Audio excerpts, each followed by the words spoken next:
Ambassador Zekathara of the Galactic Council adjusted her breathing apparatus as she reviewed the latest intelligence reports. The sleek metal chamber hummed with the soft blue glow of holographic displays, each one showing astronomical data that made her four hearts race with anxiety. For 300 cycles, the Council had maintained peace across 47 star systems, but today, everything would change. "Ambassador," her aide Vintar whispered, his scaled hands trembling as he approached her station. "The verification scans are complete. The mythical system, it's real." The reports had been filtering in for months now. Deep space monitoring stations detected impossible energy signatures from a previously unknown region of space. Ships that ventured too close returned with crews babbling about a yellow star surrounded by planets that defied every law of physics the galaxy understood. Most disturbing of all was the third planet from that cursed star. According to the ancient stories passed down through generations, there existed a world so hostile that even thinking about it too long could drive lesser beings mad. The elders called it the Deathworld, a place where the very air could kill, where liquid poison fell from the sky, and where creatures evolved to survive in conditions that would instantly destroy any civilized being. It was a cautionary tale told to young ones about the dangers of the unknown universe. Zekathara had spent her early career studying galactic mythology. She knew every variation of the Deathworld legend. Some versions claimed the planet was covered in vast oceans of acid. Others described atmosphere so thick with toxins that breathing it would dissolve your lungs from the inside. The most terrifying stories spoke of electromagnetic storms that could fry starship systems from orbit and gravitational anomalies that crushed visiting vessels like insects. But now the impossible had happened. The Deathworld was real, and something even more terrifying had emerged from those ancient nightmares. "Show me the surveillance footage again," Zekathara commanded, her voice steady despite the fear clawing at her thoughts. The holographic display shifted, revealing grainy images captured by their most advanced reconnaissance drones. The footage showed the third planet of the Sol system in horrifying detail. Massive land masses jutted from poisonous blue-green oceans. Swirling white clouds obscured much of the surface, but thermal imaging revealed the nightmare beneath. The planet's surface temperature varied wildly from regions cold enough to freeze nitrogen solid to areas hot enough to melt lead. Massive electromagnetic storms raged across entire continents, generating lightning bolts that could power a space station for months. The atmospheric composition readings made her sick with fear, oxygen and nitrogen in concentrations that would be instantly lethal to any known species. Yet somehow, impossibly, the planet teemed with life. The first shock came when their deep-scan biologicals detected not hundreds or thousands, but millions of distinct life forms. Every environmental niche on this hellish world had been colonized by creatures that thrived in conditions no rational being could survive. But that discovery paled compared to what the drones found next: intelligence, tool use, technology. "Focus the scanners on grid section 77 Alpha, Zekathara ordered, though every instinct screamed at her to forget this cursed world existed. The image sharpened, revealing structures that defied belief. Massive constructions of metal and stone stretched toward the toxic sky, each one housing millions of the planet's dominant species. The beings themselves appeared in the footage as bipedal creatures, soft-skinned and apparently defenseless, yet somehow surviving on the most hostile world ever discovered. But survival wasn't the most frightening part. These creatures, these impossibly fragile beings living on a world of poison and death, had developed technology. Their cities sprawled across continents, connected by networks of transportation that moved at speeds no biological creature should be able to withstand. They had harnessed the very storms that raged across their world, using the planet's electromagnetic fury to power their civilization. "Ambassador," Vintar's voice cracked with terror. "There's more. The energy signatures we've been detecting, they're not natural phenomena." Zekathara felt her breathing apparatus struggle to keep up with her racing metabolism. "Explain." "These beings, these humans as they apparently call themselves, they've been launching objects into space.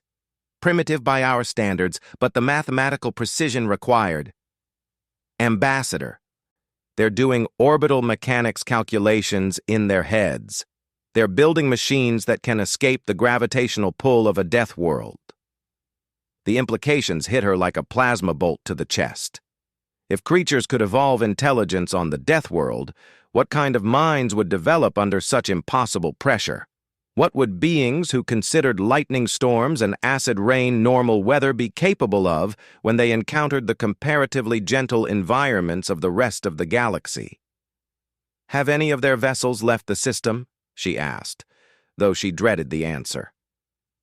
Vintar's 4 eyes blinked in sequence, a sure sign of extreme distress among his species. "3 craft have been detected beyond the outer planets of their system. All are accelerating toward deep space." Zekathara closed her eyes and tried to calm her racing thoughts. In all her years of diplomatic service, she had negotiated with warrior races, dealt with hive-mind collectives, and even established contact with energy beings that existed in the cores of stars. But nothing had prepared her for this. Humanity wasn't just real. They were spacefaring. The ancient myths spoke of the day when the children of the Deathworld would emerge from their poisonous cradle and spread across the stars. According to legend, they would be unstoppable, adapted to survive in any environment, fear nothing that the galaxy could throw at them, and possess minds sharpened by millions of years of evolution in the harshest conditions imaginable. She opened her eyes and stared at the innocent-looking yellow star on her display. Sul. Such a simple name for something that might herald the end of galactic civilization as they knew it. "Vintar, prepare a priority message for the High Council. Classification level absolute." "Yes, Ambassador. What should I tell them?" Zekathara took a deep breath of her carefully filtered, temperature-controlled air and spoke the words that would change everything. "Tell them the myths were true. The Deathworlders are real, and they're coming." Captain Sarah Chen had never imagined that humanity's first contact with alien life would happen while she was drinking coffee and reviewing supply manifests aboard the deep space exploration vessel Horizon's Edge. The ship had been on a routine survey mission to catalog potentially habitable worlds when the proximity alarms started screaming. "Captain, we have multiple contacts dropping out of hyperspace at the edge of the system," Lieutenant Commander Rodriguez called out from the sensor station, reading 47 distinct vessels in what appears to be a defensive formation. Sarah set down her coffee mug and moved to the command chair, her mind racing through first contact protocols. Humanity had dreamed of this moment for centuries, but she had always imagined it would happen closer to home, not out here in the empty darkness between stars. "Are they responding to our transmissions?" she asked, settling into the captain's chair. "Negative, Captain, but we're receiving what appears to be a wide-spectrum broadcast. Computer is working on translation now." The main view screen flickered to life, showing the alien fleet in all its otherworldly glory. The ships were unlike anything in human design philosophy, appearing more grown than built, with organic curves and surfaces that seemed to shift and flow even as she watched. Each vessel was easily 10 times the size of her own ship. "Translation coming through now, Captain," the communications officer announced. A voice filled the bridge, speaking in accented but understandable English. "Unknown vessel, you are trespassing in quarantined space. Identify your species and planet of origin immediately." Sarah felt a chill run down her spine. Quarantined space? This is Captain Sarah Chen of the Earth vessel Horizon's Edge. We are explorers from the Sol system. We mean no harm and are simply conducting a peaceful survey mission." The silence that followed stretched for nearly a full minute. When the alien voice returned, it carried an unmistakable note of fear. "Did you say Sol system? Repeat your planet of origin." "Earth, third planet from the star Sol," Sarah replied, confused by the alien's apparent distress. Another long pause, then a different voice came through the speakers, this one higher-pitched and speaking much faster. "Impossible. The Deathworld is myth. Ancient stories. No life can exist on such a planet." Sarah exchanged glances with her first officer. "I'm sorry, but I think there's been some misunderstanding. Earth is very much real, and we are very much alive." "Captain," Rodriguez whispered urgently, "I'm reading massive power buildups across their fleet. It looks like they're charging weapons." The alien fleet was indeed reacting with what appeared to be panic. Ships began breaking formation, some moving to surround the horizon's edge, while others seemed to be preparing to flee. The lead vessel moved closer, and for the first time, Sarah got a good look at alien engineering up close. The ship was beautiful in its strangeness, with a hull that seemed to be made of some kind of living metal that flowed and shifted like water. Transparent sections revealed glimpses of the crew inside, strange beings that looked like a cross between reptiles and birds, moving with jerky, nervous motions. "Human vessel," the first voice returned, now clearly struggling to maintain composure. "You claim to be from the third planet of Sol, the planet the ancient stories call the Deathworld. This is not possible. The Deathworld exists only in mythology." "I can assure you that Earth is very real," Sarah replied calmly. "Perhaps if we could meet face to face, we could clear up this confusion." The response was immediate and emphatic. "Absolutely not. No being can survive exposure to Deathworld conditions. Your atmospheric requirements alone would kill any civilized species in minutes." Sarah was beginning to understand that there had been some kind of massive miscommunication. "What exactly do your stories say about Earth?" "The legends speak of a world of poison and death," came the trembling reply. "A planet where the very air burns the lungs, where acidic precipitation falls from toxic skies, where electromagnetic storms rage with the fury of small suns. A world where gravity itself is a crushing force that would flatten any rational being. No life could evolve under such conditions, and certainly no intelligent life." For a moment, Sarah was speechless. Then she began to laugh, a sound that apparently carried over the comm channel and caused visible panic among the alien fleet. "I'm sorry," she managed between chuckles. "I don't mean to be rude, but I think your mythology has gotten a few things wrong. Yes, Earth can be challenging, but we've lived there for millions of years. Our atmosphere is oxygen and nitrogen, our rain is water, and our electromagnetic storms are perfectly manageable if you know what you're doing." The silence that followed was deafening. "Captain," her science officer, Dr. Patel, called out from her station, "I'm analyzing their ship's environmental readings. Their optimal atmospheric composition is helium and neon at extremely low pressure. Their gravity tolerance appears to be approximately 1/10 of Earth standard. And, Captain, their body temperature seems to be maintained at -40 degrees Celsius." Understanding dawned on Sarah like a sunrise. From the perspective of beings who required near-vacuum conditions and sub-Arctic temperatures to survive, Earth really would seem like an absolute hellscape. The air pressure alone would crush them instantly, never mind the oxygen content or the temperature. "My God," she whispered, "to them we really are impossible." Dr. Patel nodded grimly. "Captain, if their physiology is what I think it is, then from their perspective we're creatures that thrive in conditions that would kill them in seconds. We breathe poison, swim in acid, and live under crushing gravitational forces while being bombarded by electromagnetic radiation. The implications hit Sarah like a physical blow. Humanity hadn't just made first contact with aliens. They had made contact with beings who considered them mythological monsters from ancient horror stories. "Alien fleet," she said carefully into the comm. "I believe I understand the confusion now. From your perspective, our world appears hostile because your species requires very different conditions to survive.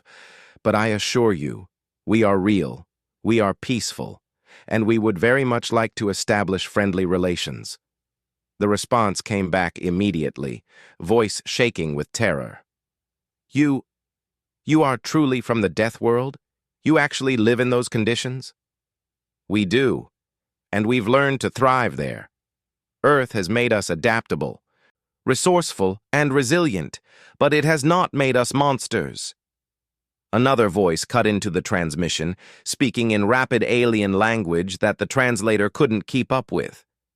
Sarah caught fragments. "Impossible. Ancient warnings. Council must know."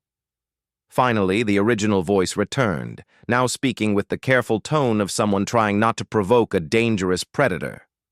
"Human Captain, we are representatives of the Galactic Council. We have been monitoring your system for some time, believing it to be uninhabitable.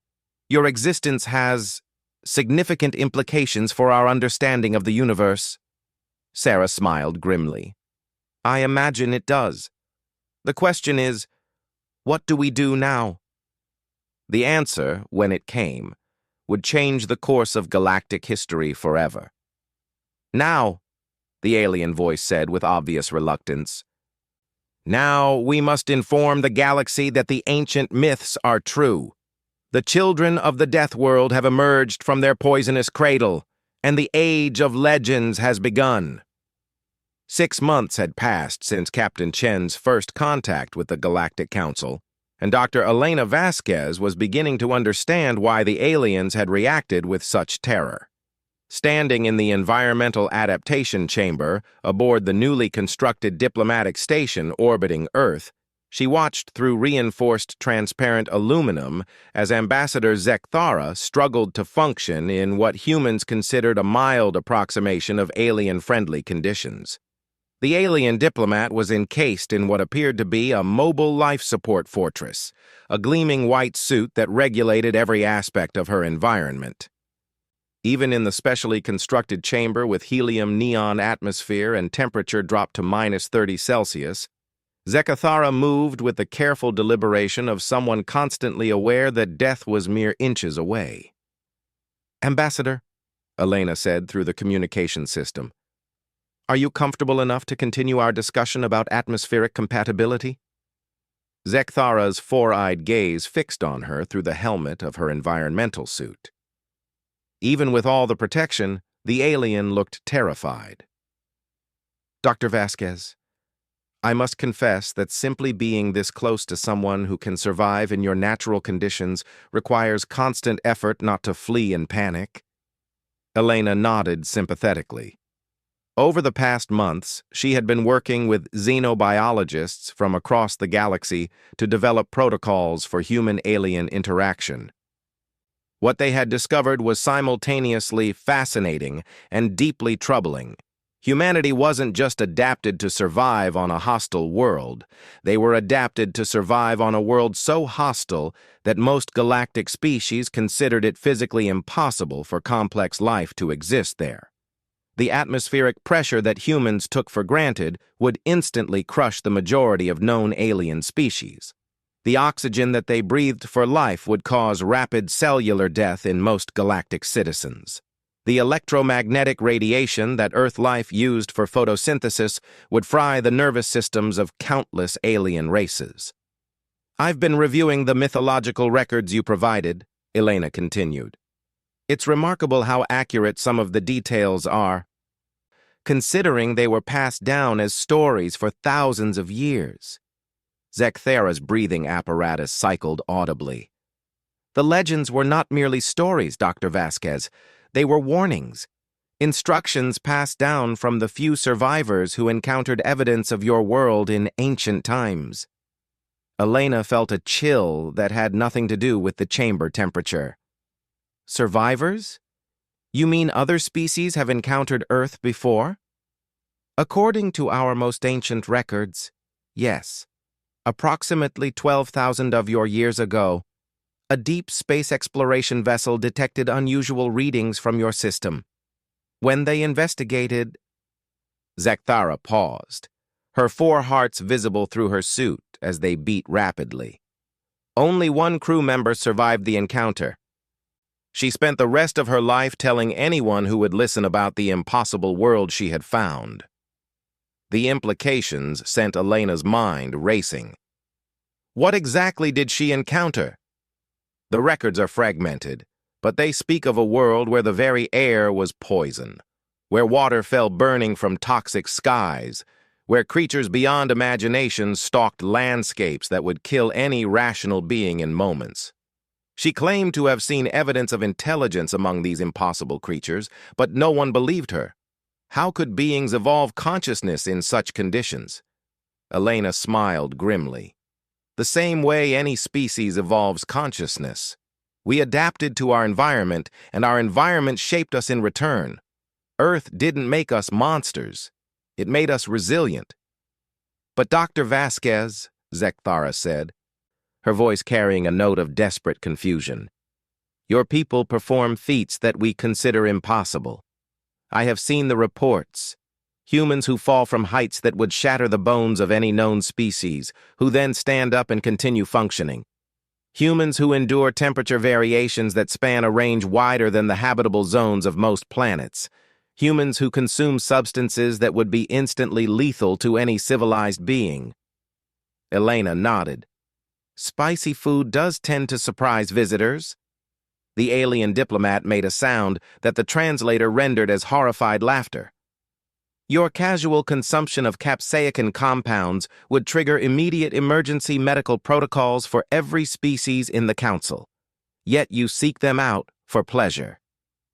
Different species, different tolerances, Elena said diplomatically, though she was beginning to understand just how different humanity really was.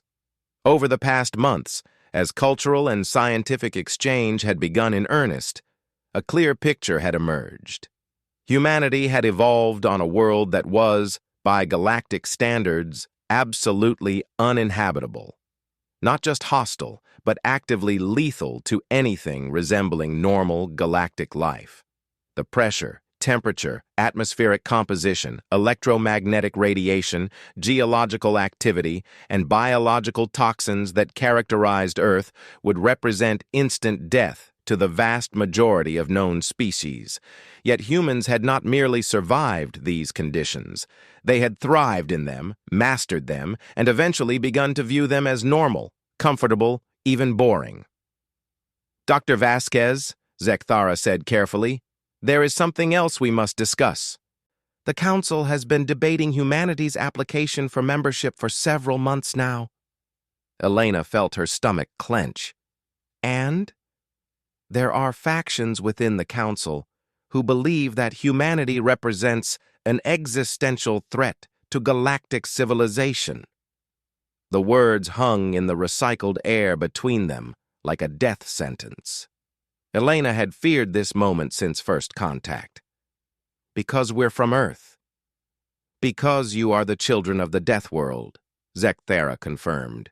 Because your very existence proves that intelligence can evolve under conditions we thought would prevent any life beyond the most primitive organisms.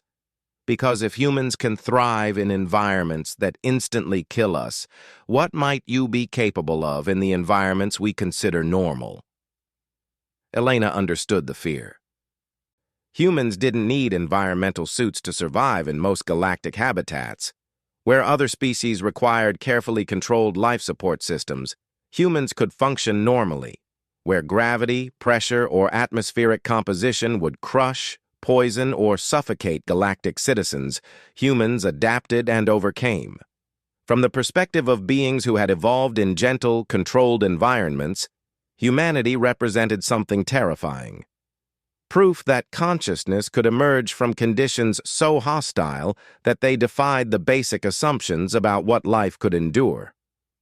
But there are other factions, Zechithara continued, who believe that humanity represents something unprecedented and valuable. Your people have solved problems in weeks that have puzzled our scientists for centuries, precisely because you approach challenges from a perspective shaped by surviving the unsurvivable. Elena leaned forward. What's the Council's decision? Conditional acceptance, Zechithara said. Humanity will be granted membership but with restrictions. Your people will be classified as a specialized environmental species, with certain areas of space designated as human accessible and others remaining off-limits for the safety of other species. It wasn't ideal, but it was a beginning. Elena nodded acceptance. There is one more thing, Zechithara added. The Council has voted to establish a new department within the Galactic Emergency Response Division. The Department of Impossible Scenarios. Impossible scenarios? Situations where standard galactic species cannot survive or function effectively. Worlds with extreme conditions, emergency rescues in hostile environments, research into previously unexplored dangerous phenomena. Zechithara's 4 eyes fixed on Elena with what might have been respect. Scenarios that require the children of the Deathworld. Elena felt a smile growing on her face. Humanity had spent millennia dreaming of joining a galactic community, and now that dream was coming true. Not as equals exactly, but as something perhaps more valuable. Specialists capable of surviving and solving problems in conditions that no one else could even approach. I think, Elena said, that humanity can live with that arrangement. Outside the station's windows, Earth hung in the darkness like a blue-green jewel, beautiful and serene and utterly terrifying to most of the galaxy. Soon, human ships would carry volunteers to worlds and situations that other species considered certain death, armed with millions of years of evolution in impossible conditions and an unshakable confidence that there was no environment hostile enough to stop them. The myths had become reality, and the galaxy would never be the same.